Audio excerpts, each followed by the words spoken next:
जय जगन्नाथ।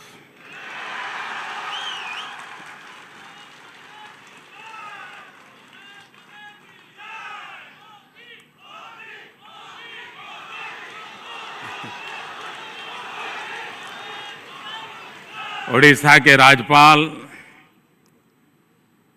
डॉक्टर जमीर जी, ओडिशा के मुख्यमंत्री श्रीमान नवीन बाबू, केंद्र में मंत्रिपरिषद के मेरे साथी श्रीमान जुएल ओराम जी, मंत्रिपरिषद के मेरे युवा साथी श्री धर्मेंद्र प्रधान जी, इसी विभाग के मंत्री और मेरे साथ पीएमओ में भी मंत्री के रूप में काम कर रहे डॉक्टर जितेंद्र सिंह जी, संसद सदस्य डॉक्टर प्रसन्न Kumar ji, atomic energy commission के चेयरमैन डॉक्टर शेखर बसु जी, नाइसर के डायरेक्टर प्रोफेसर चंद्रशेखर जी,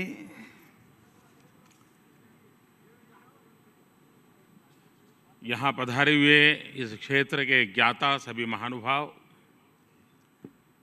सभी नौजवान मित्रों, ये मेरा सौभाग्य है कि मुझे राष्ट्र को एक बहुत बड़ी विरासत सौंपने का अवसर मिला है।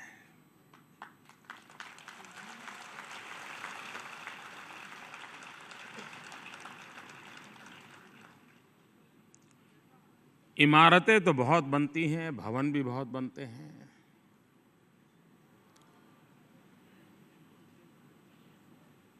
लेकिन ईंट पत्थर चूने से बने हुए भवन और इमारत तब तक प्रेरणा के केंद्र नहीं बनते जब तक कि उसके साथ जुड़े हुए लोगों की आत्मा उसके साथ जुड़ती नहीं है।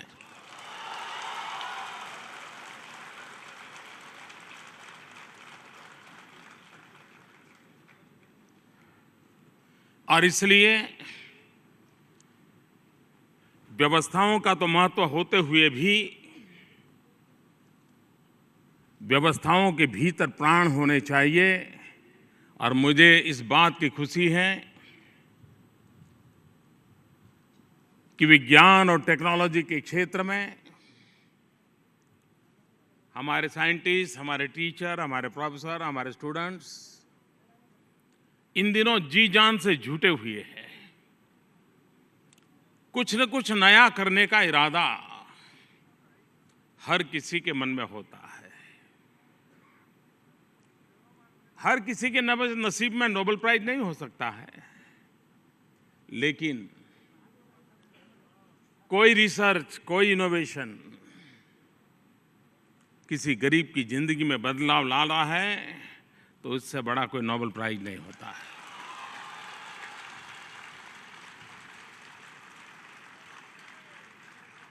और इसलिए हम जिन दिशा में जाना चाहें, तब हमारी प्राथमिकता ये रहे कि आने वाले युगों में हम ऐसी कैसी व्यवस्थाएं विकसित करके दें, ऐसा कैसा विज्ञान, ऐसी कैसी टेक्नोलॉजी लोगों के लिए लाएं जो एफोर्डेबल हो, सस्टेनेबल हो। और मेरा तो हमेशा आग्रह रहता है, जीरो इफेक्ट, जीरो डिफेक्ट।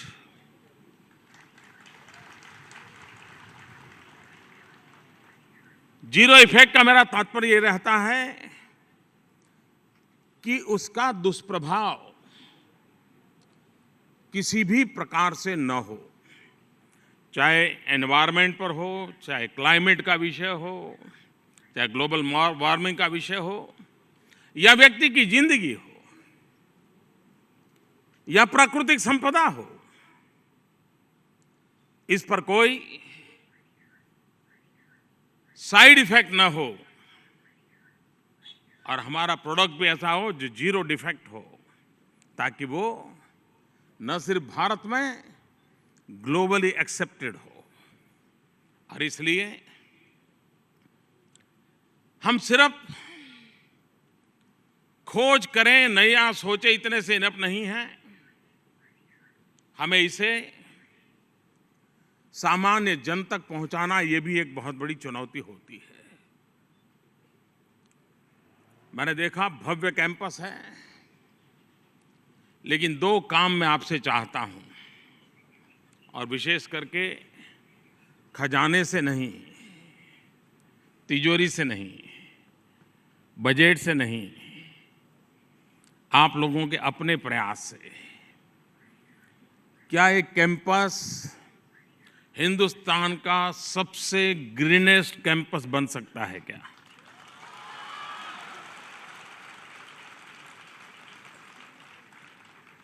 मैं देख रहा था कि यहाँ आते ही एक छोटा सा टीला देखा मैंने, पहाड़ी तो नहीं कह सकता हूं, लेकिन पेड़ नजर नहीं आ रहे। अगर वही ये कंस्ट्रक्शन चलते समय ही साथ साथ कर लिया होता,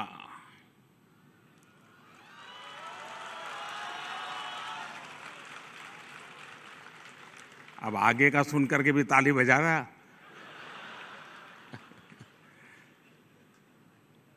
क्या अब हम तय कर सकते हैं कि 2 साल के भीतर भीतर उसे पूरी तरह हम ग्रीन बना देंगे?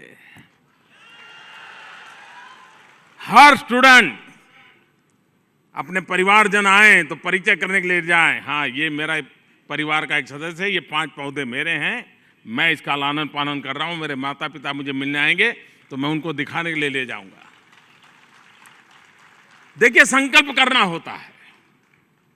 अगर आप संकल्प करें तो हिंदुस्तान का ये educational complex the greenest complex बना करके आप उसको हिंदुस्तान में एक शिरमोर जगह दे सकते हैं। उसी प्रकार से दूसरा विषय है, आप विज्ञान के विद्यार्थी हैं, टेक्नोलॉजी से जुड़े हुए हैं। ये पूरी तरह ग्रीनरी के संदर्भ में तो ग्रीन बने ही बने, लेकिन एनवायरनमेंट के संबंध में भी ये पूरा भवन सोलार टेक्नोलॉजी, जीरो डिस्चार्ज, इन सारे विषयों को अपने में समाहित करके हम डेवलप कर सकते हैं क्या? ये चुनौतियां हमने सहज रूप से स्वीकार करनी चाहिए, और ये अगर हम करते हैं तो आप देखिए इस कैंपस के साथ अपनापन लगेगा। इसकी हर ईंट, हर पत्थर, हर दीवार हमें अपनी लगेगी। और जब तक हम उसे पूजा घर के रूप में नहीं देखते हैं, हमारी आत्मा उसके साथ जुड़ती नहीं। और इसलिए मैंने प्रारंभ में कहा था, इमारतों से परिणाम नहीं आते हैं, परिणाम तब आते हैं जब इमारतों के साथ आत्माएं जुड़ती हैं, जीवन समर्पित हो जाता है, तब परिणाम आते हैं।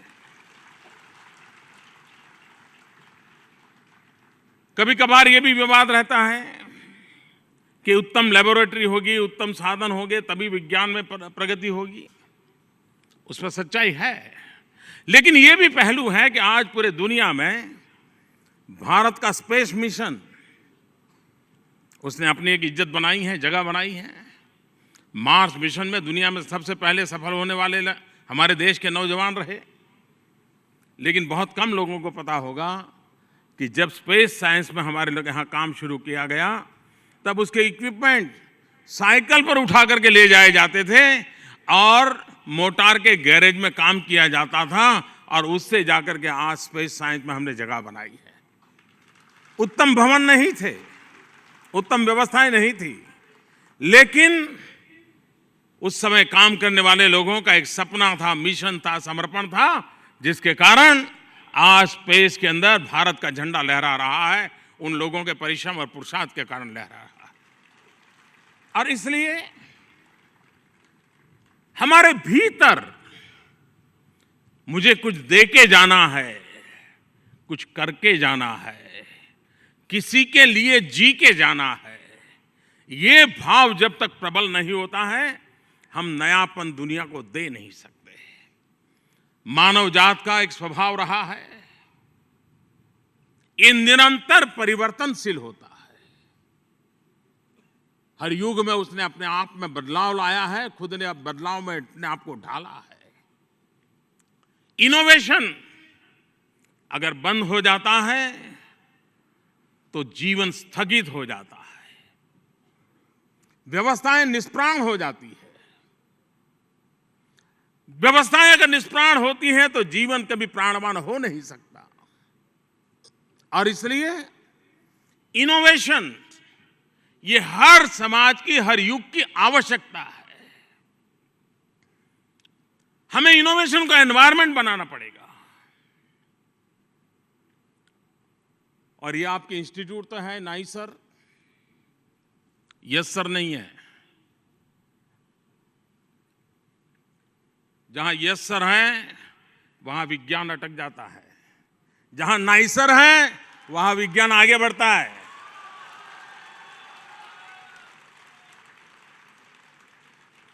हर बात वो कहता है नो सर, इसका तो कुछ और होना चाहिए। ये जो क्यूरियोसिटी है, ये नया सवाल मन में उठते रहते हैं, वहीं से तो खोज पैदा होती है। क्वेश्चन मार्क ये खोज की जननी बन जाता है, वही गर्भाधान करता है। और इसलिए हमारा यस सर वाला इंस्टीट्यूट नहीं है, नाइस सर वाला इंस्टीट्यूट है, जो कहेगा नो सर ऐसा होगा। ये एनवायरनमेंट क्रिएट करना होगा। अगर ये एनवायरनमेंट क्रिएट होता है तो हर चीज नई बनती है।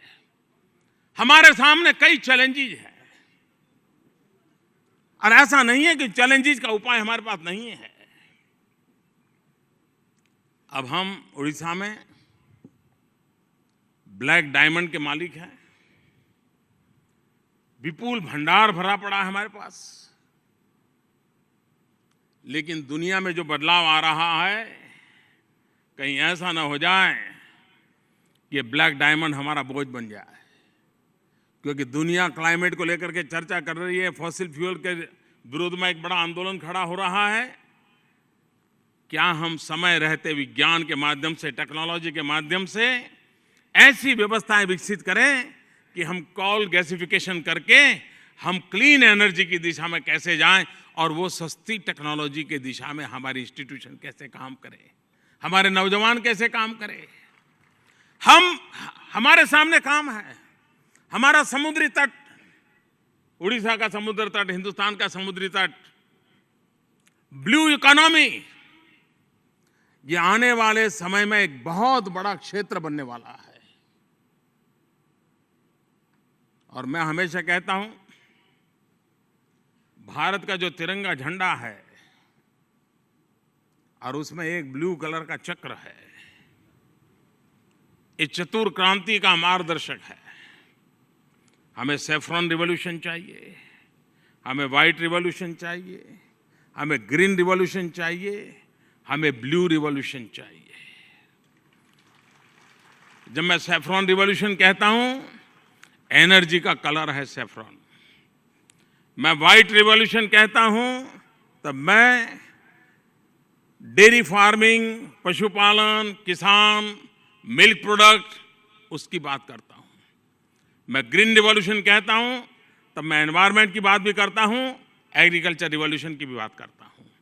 और जब मैं ब्लू रिवॉल्यूशन की बात करता हूं तब हमारा समुद्री संपदा जो है और हमारा जो नीला आसमान है, इन दोनों की ओर हमारा ध्यान रहे। हमारा आसमान नीला कैसे बना रहे, और हमारी समुद्री संपदा जिसको जितनी मात्रा में हमें खोजना चाहिए नहीं खोज पाए हैं। क्या कारण है कि हमारे पूर्वजों ने इसको रत्नाकर कहा था? अगर वो रत्नाकर है तो रत्न के भंडार पड़े हैं, उन रत्नों के भंडार हैं तो हमने क्या खोजा? हमारी सामुद्रिक संपदा का उपयोग हम राष्ट्र के लिए कैसे कर सकते हैं?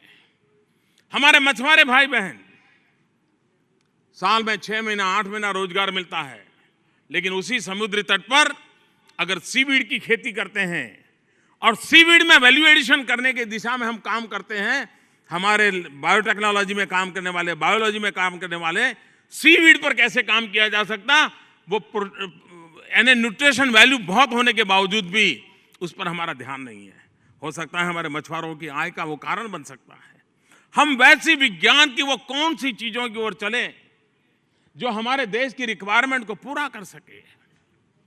एनर्जी मानव जीवन के लिए अनिवार्य हिस्सा बन चुका है, उसके बिना जीवन असंभव हो रहा है और एनर्जी के रिसोर्स की मर्यादाएं हैं। अब आप देखिए, पहले की एनर्जी सिटी में एलईडी बल्ब, इनोवेशन हुआ, रिसर्च हुआ, एनर्जी सेविंग उसके साथ साथ आई और सहज रूप से। और मुझे हमारे डिपार्टमेंट के लोग बता रहे थे कि भारत में तो इन दिनों एलईडी का बहुत बड़ा मूवमेंट चल पड़ा है। कई शहरों ने अपनी स्ट्रीट लाइट एलईडी की है। 100 सिटीज का एमओयू किया है भारत सरकार ने। 100 सिटीज के स्ट्रीट लाइट को एलईडी करते हैं और 100 सिटीज में घरों में हम एलईडी पहुंचाते हैं। तो मुझे बताया गया कि 20,000 मेगावाट बिजली बचेगी। 20,000 मेगावाट बिजली बचेगी। अब भारत जैसे गरीब देश में 20,000 मेगावाट बिजली पैदा करना है तो लाखों करोड़ों रुपया चाहिए, लेकिन 20,000 मेगावाट बिजली बचानी है तो एक एलईडी बल्ब लेकर के एक जागृति लानी चाहिए, परिवर्तन आता है। यानी अफोर्डेबल सस्टेनेबल टेक्नोलॉजी किस प्रकार से बदलाव ला सकती है, एलईडी एक बहुत बड़ा उदाहरण है हमारे सामने।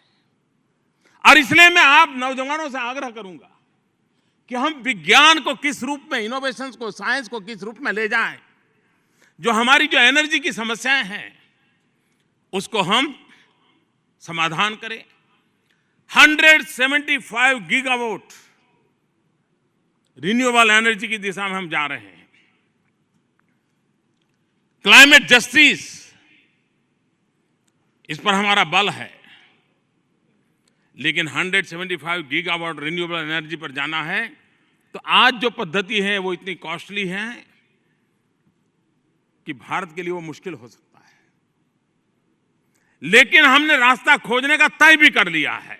और क्यों, मुझे मेरे नौजवानों में भरोसा है कि वो आने वाले दिनों में सोलर एनर्जी के क्षेत्र में नए रिसर्च करेंगे। आज हमारे सामने चैलेंज है सोलर एनर्जी को कैसे प्रिजर्व करना, उसको कैसे रखे रखना। दिन में सूर्य है, रात में भी उस बिजली का उपयोग करके, और वो सारी व्यवस्था कैसे चीप हो, सस्ती हो, ये हमारे सामने चुनौती है। अगर एक बार हम सोलर पावर को संभालने की व्यवस्था में हम मास्टरी पा लेंगे, मैं नहीं मानता हूं और कोई रिसोर्स की जरूरत पड़ेगी। और इसलिए भारत, और अभी हमने एक बहुत बड़े 2 काम किए हैं। अभी COP21 जब फ्रांस में हुआ, सारी दुनिया ने भारत की बड़ी तारीफ की है कि भारत ने बहुत बड़ी भूमिका अदा की, भारत ने बड़ा लीड रोल किया। लेकिन वहां 2 और चीजें हुई हैं जिसकी तरफ दुनिया का ध्यान नहीं गया। COP21 में Hindustan, America, France and Bill Gates का एक एनजीओ है, मिलकर के सोलार के क्षेत्र में, रिन्यूएबल एनर्जी के क्षेत्र में इनोवेशन पर बहुत बड़ा बल देने का काम शुरू करने वाले हैं।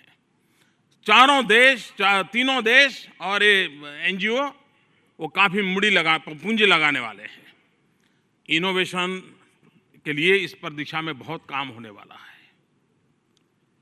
दूसरा काम जो पेरिस में तय हुआ COP21 में, दुनिया के 122 कंट्री ऐसे हैं कि जहां 300 दिन से ज्यादा सोलार पावर अवेलेबल है, सूर्य की शक्ति अवेलेबल है।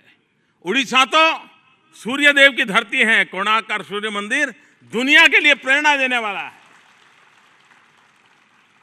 दुनिया के 122 देश इकट्ठे आए हैं और एक इंटरनेशनल सोलर अलायंस नाम का संगठन खड़ा किया है, और जिसका कैपिटल, उसका हेडक्वार्टर हिंदुस्तान में रहने वाला है।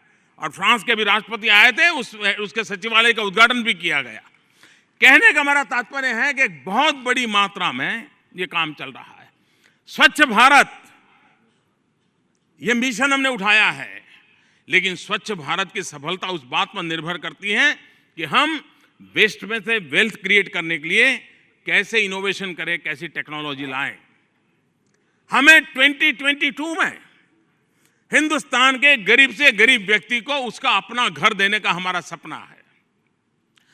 2022 में हिंदुस्तान के गरीब से गरीब व्यक्ति को घर देना है, तो मैं वो कौन सा मटेरियल खोज सकता हूं जो आज वेस्ट में से वेल्थ बन सकता है और हमारी इमारतों बनाने के लिए मजबूती देने वाला काम कर सकता है। हम ऐसी कैसी रिसर्च कर सकते हैं, हम विज्ञान का क्या उपयोग कर सकते हैं कि हम 2022 में हमारा आर्किटेक्चर हो, हमारा इंजीनियरिंग हो, हमारा मटेरियल साइंस हो, हम इन चीजों का उपयोग करके इस प्रकार की कैसी व्यवस्था दे सकें कि 2022 जबकि देश हिंदुस्तान आजादी के 75 साल मनाता होगा, तब हमारे महापुरुषों ने जिन्होंने हमें देश की आजादी दी, हम उनको ऐसा हिंदुस्तान दे जिसमें हर गरीब को अपना घर हो और वो घर बनाने में हमारे इन वैज्ञानिकों का बहुत बड़ा रोल हो। वेस्ट में से वेल्थ क्रिएट करना, आज अगर सॉलिड वेस्ट में से एनर्जी बनानी है तो बहुत कॉस्टली है, लेकिन क्या हम उस प्रकार के ऐसे इनोवेशंस कर सकते हैं, टेक्नोलॉजी के डेवलप कर सकते हैं जिसके कारण हम वेस्ट में से वेल्थ क्रिएट करने में और सुविधा पैदा कर। तो स्वच्छ भारत का जो अभियान है, उस अभियान को बहुत तेजी मिलेगी और एक प्रकार से स्वच्छता ये अपने आप में एक एंटरप्रेन्योरशिप का क्षेत्र बन जाएगा, नए रोजगार के अवसर प्रदान करेगा। और इसलिए मैं नौजवानों से आग्रह करूंगा, हम आने वाले दिनों में एक डिजिटल वर्ल्ड में जीने वाले हैं और ये कोई फेसबुक व्हाट्सएप पर सीमित नहीं रहने वाला है, जीवन में बहुत बड़ा प्रभाव होने वाला है। हम डिजिटल इंडिया की इस दुनिया में हम अपना क्या कंट्रीब्यूशन दें ताकि हम भारत के सामान्य मानवीय तक इन व्यवस्थाओं को पहुंचा सके। यहाँ पर मैथमेटिक्स पर काफ़ी काम हो रहा है। मुझे एक बार प्रोफेसर मंजुल भार्गव से बातचीत करने का अवसर मिला।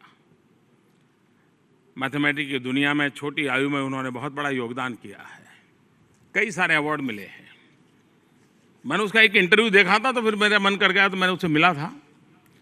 वो कहता है कि मेरे पिताजी संस्कृत के शिक्षक थे, मेरे घर में संस्कृत का माहौल था, तो मैं संस्कृत के सारे पुराने लिटरेचर से परिचित था और मैंने देखा कि उसमें मैथमेटिक्स के लिए बहुत कुछ था।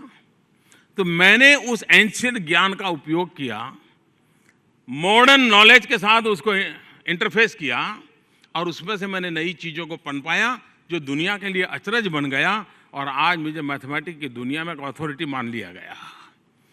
कहने का तात्पर्य है कि हमारे एंशिएंट फिलॉसफी में कुछ न कुछ ऐसा होगा, मैं तो नहीं जानता हूँ, मैं उसका मास्टर नहीं हूँ, लेकिन अगर होगा तो हम लोगों का काम है उसको विज्ञान के तराजू पर तरसना चाहिए और आने वाली पीढ़ी को वो ज्ञान काम आ सकता है तो उसको हमने विज्ञान और टेक्नोलॉजी में कन्वर्ट करना चाहिए।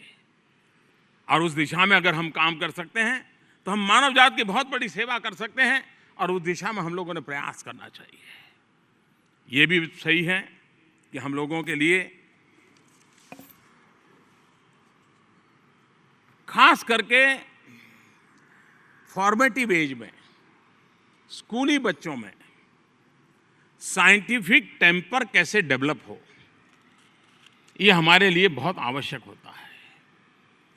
और इसलिए क्या हम उड़ीसा के जो साइंस टीचर हैं उनको 5 दिन का, 7 दिन का, 10 दिन का नाइसर में कोई कोर्सेज कर सकते हैं ताकि गांव के स्कूल के साइंस के टीचर भी और उनको यहाँ के जो आपके 700-800 स्टूडेंट हैं उनके ग्रुप के साथ जोड़ना चाहिए ताकि ये नए स्टूडेंट जो हैं जो नया विज्ञान जानते हैं, नई चीज़ें जानते हैं, वो उनसे बातें करें। नहीं तो क्या होता है, पुरानी जो हमारे पिताजी पढ़े होंगे, हमारे पिताजी के पिताजी पढ़े होंगे, वो जो नोटबुक होती है उसी से प्रोफेसर अभी भी पढ़ाते हैं। देखिए बदलाव स्वीकार करना पड़ेगा, हमें नयापन लाना पड़ेगा, हर चीज में इनोवेशन चाहिए और इसलिए उस इनोवेशन के लिए हम हमारे उसी प्रकार से हमारे यहाँ साइंस फेयर होते हैं। हर राज्य में स्टूडेंट्स के साइंस फेयर लगते हैं। क्या कभी उन स्कूलों के साथ मेंटर के रूप में हमारे नाइसर के स्टूडेंट को अटैच किया जा सकता है? कि भाई हमारे 10 स्टूडेंट फलाने जिले की सबसे टॉप स्कूल है उसके साथ अटैच रहेंगे, वो साल में 2 बार 5 बार 7 बार वहाँ जाएंगे, उस स्कूल के टीचर स्टूडेंट के साथ बैठेंगे और साइंस फेयर में द बेस्ट कोई इनोवेटिव चीज लेकर के जाएंगे, तो उन स्टूडेंट के दिमाग में विज्ञान के प्रति भाव जगेगा। और जो हमारे स्टूडेंट यहाँ काम कर रहे हैं उनको पढ़ते पढ़ते सीखने का और सिखाने का स्वभाव बन जाएगा, उसकी वो ताकत बन जाएगा। हम एक ऐसी सहज व्यवस्थाएं कैसे विकसित करें ताकि हम नाइट्सर का सच्चे अर्थ में लोकोपयोगी दृष्टि से उपयोग कर सकें। आज मेरे लिए गर्व का विषय है कि राष्ट्र को, खास करके देश की युवा पीढ़ी को, खास करके भारत के विज्ञान और टेक्नोलॉजी के भविष्य को ये भव्य संकुल समर्पित करने का मुझे अवसर मिला है। मैं राष्ट्र को ये भव्य संकुल समर्पित करता हूं और सभी नौजवानों को हृदय से बहुत बहुत शुभकामनाएं देता हूं। बहुत बहुत धन्यवाद।